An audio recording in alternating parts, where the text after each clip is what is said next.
राजपुरा गांव अपनी गरमागरम लिट्टी चोखा के लिए पूरे इलाके में मशहूर था। सुबह होते ही गांव की गलियों में कोयले की खुशबू और सत्तू के भरवां लिट्टी की महक फैल जाती।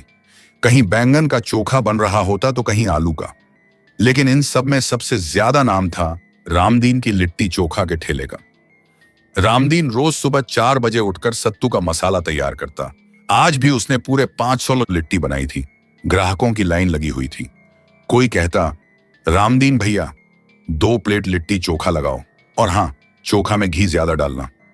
कोई बोलता, भैया लिट्टी अच्छी सिकी हुई देना, कच्ची नहीं चाहिए। दोपहर के करीब रामदीन ने अपनी टोकरी में झांका और अचानक उसका चेहरा उतर गया। अरे ये कैसे हो सकता है? मैंने तो 500 लिट्टी बनाई थी, बेची होगी मुश्किल से 200, तो बाकी गई कहां? वो सोच में ही डूबा था कि तभी 2 गांव वाले आए। अरे रामदीन, जल्दी से 4 प्लेट गरमागरम लिट्टी चोखा लगा दो।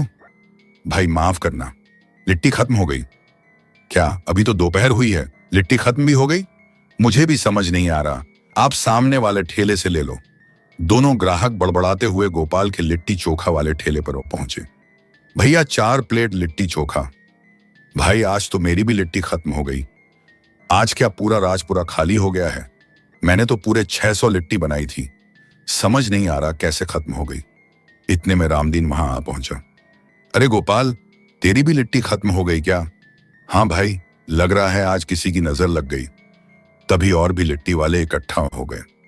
भाई किसी के पास थोड़ी भी लिट्टी बची है क्या? नहीं भाई, सब हवा में उड़ गई। पता नहीं क्या हुआ है आज। सब एक दूसरे का मुंह देखने लगे। टोकरियां खाली थीं, ग्राहक नाराज थे और सवाल वही था, आखिर राजपुरा की सारी लिट्टी गई तो गई कहां? उसी पल रामदीन के मन में एक ख्याल आया। यह कोई साधारण बात नहीं है, सभी की एक ही टाइम पर लिट्टी खत्म कैसे हो गई? कुछ तो गड़बड़ है। अगले दिन सुबह होते ही राजपुरा में एक ही चर्चा थी, कोई है जो रात में लिट्टी चुरा रहा है। चाय की दुकानों से लेकर चौपाल तक हर जगह लोग फुसफुसा रहे थे। रामदीन, गोपाल और बाकी ठेले वाले रात भर सो नहीं पाए थे। सबके मन में एक ही सवाल था, चोर कौन? उसी गांव में एक औरत रहती थी, चंपा। वो बहुत गरीब थी, लेकिन उसके हाथ का खाना बहुत स्वादिष्ट होता था। गांव वाले कहते थे कि उसकी लिट्टी खाकर तो बड़े बड़े सेठ भी उंगलियां चाटने लगते। उसी दिन गांव का एक आदमी हांफता हुआ रामदीन के पास पहुंचा। रामदीन भैया, बड़ी खबर है। क्या हुआ? अभी अभी चंपा के घर के बाहर से आ रहा हूं।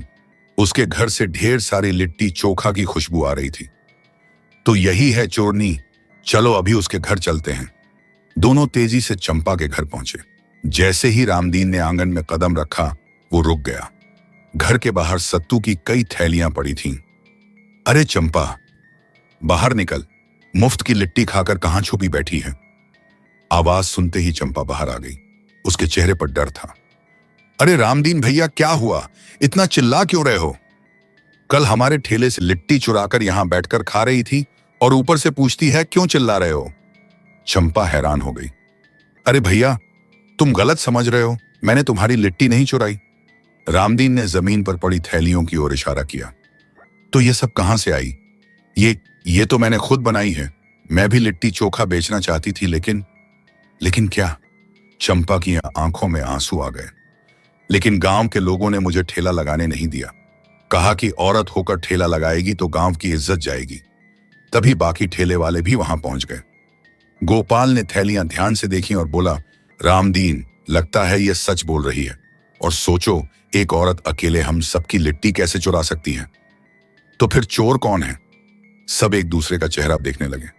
चंपा निर्दोष लग रही थी, लेकिन रहस्य और भी गहरा हो चुका था। अगली सुबह रामदीन और बाकी लिट्टी वाले रोज की तरह अपने अपने ठेले सजाने लगे। सत्तू की खुशबू फैली और राजपुरा फिर से जिंदा हो उठा। उसी समय गोपाल के ठेले पर एक अजनबी आदमी आकर खड़ा हो गया। उसका कद लंबा था, आंखें तेज और चेहरे पर अजीब सी मुस्कान। उसे देखते ही गोपाल थोड़ा सहम गया। वो आदमी धीमी आवाज में बोला, भाई तुम्हारे पास कितनी लिट्टी बची हुई है? अरे भाई, अभी तो ठेला लगाया है, तुम ही पहले ग्राहक हो। लगाऊं क्या 1 प्लेट गरमागरम लिट्टी चोखा? आदमी अचानक मुस्कुराया। अच्छा ठीक है, आज मुझे भूख नहीं है, मैं अभी चलता हूं। गोपाल उसे जाते हुए देखता रह गया। अरे यह कैसा आदमी था? लिट्टी लेनी ही नहीं थी तो पूछा क्यों? पूरा दिन अच्छा बीता। किसी भी ठेले से लिट्टी चोरी नहीं हुई। शाम को सारे लिट्टी वाले इकट्ठा हुए, लेकिन दो चेहरे गायब थे। रामदीन ने पूछा, अरे सुखराम और बिरजू कहाँ हैं? आए क्यों नहीं? उन्होंने 2 दिन से ठेला लगाया ही नहीं। तो फिर कहाँ गए दोनों? मैं उनके घर के बाहर से आया हूं, दोनों के दरवाजे खुले थे, पता नहीं कहाँ गायब हैं दोनों। रामदीन और गोपाल फौरन चल पड़े। पहले वो सुखराम के घर पहुंचे। अंदर का नजारा देखकर दोनों सन्न रह गए। घर में 2 दिन पुरानी लिट्टी रखी थी, लेकिन सुखराम कहीं नहीं था। रामदीन, ये कुछ गड़बड़ लग रही है। लिट्टी बनी है, ठेला नहीं लगाया और आदमी गायब। दोनों बिरजू के घर पहुंचे। वहां भी वही हाल, बासी लिट्टी, खुला दरवाजा और सन्नाटा। बाहर आकर रामदीन ने भारी आवाज में कहा, लगता है हमारे गांव पर कोई बहुत बड़ी मुसीबत आने वाली है। राजपुरा की हवा में अब एक अनदेखा खतरा भी मंडरा रहा था। अगले दिन राजपुरा में अजीब सा सन्नाटा छा गया। जिन गलियों में सुबह सुबह कोयले की आंच जलती थी, वहां आज चूल्हे ठंडे पड़े थे। किसी भी लिट्टी वाले ने ठेला नहीं लगाया। सब अपने अपने घरों में डर के मारे बंद थे। लोग आपस में बस इतना ही कह रहे थे, आज लिट्टी नहीं बनेगी, कहीं हम भी गायब ना हो जाएं। उसी दिन दोपहर को शहर से आया एक अजनबी आदमी गांव में दाखिल हुआ। उसके कपड़े साफ सुथरे थे और आंखों में अजीब सी गंभीरता थी। उसने रास्ते में खड़े एक गांव वाले से पूछा, भाई, इस गांव का सबसे मशहूर लिट्टी वाला कहाँ रहता है? रामदीन, पास वाली गली में रहता है, लेकिन अब उसने लिट्टी बनाना बंद कर दिया है। क्यों? इतनी अच्छी लिट्टी बनाता था, फिर बंद क्यों कर दी? गांव वाला पहले तो घबरा गया, फिर धीरे से बोला, तुम्हें नहीं पता, 3 दिन से गांव में बहुत गड़बड़ हो रही है। कहीं लिट्टी चोरी हो जाती है तो कहीं लिट्टी वाला ही गायब हो जाता है। मुझे पता है, मैं इसी सिलसिले में यहां आया हूं। यह कहकर वो रामदीन के घर की ओर चल पड़ा। रामदीन के घर के बाहर पहुंचकर उसने आवाज लगाई, रामदीन, घर पर हो क्या? तुमसे जरूरी बात करनी है। अंदर बैठे रामदीन का दिल जोर से धड़कने लगा।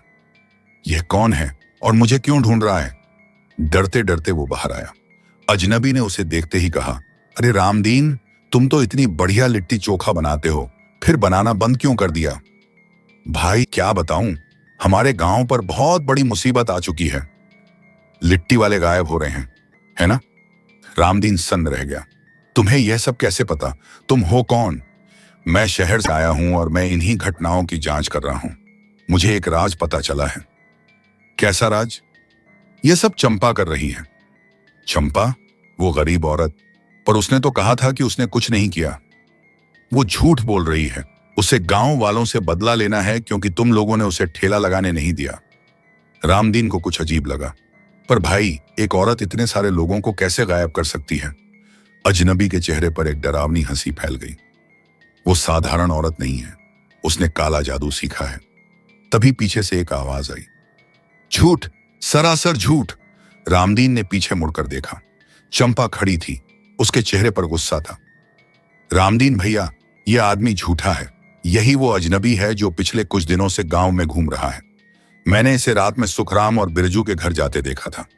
अजनबी का चेहरा उतर गया। यह औरत पागल है, इसकी बात मत मानो। चंपा ने कहा, मैं पागल नहीं हूं।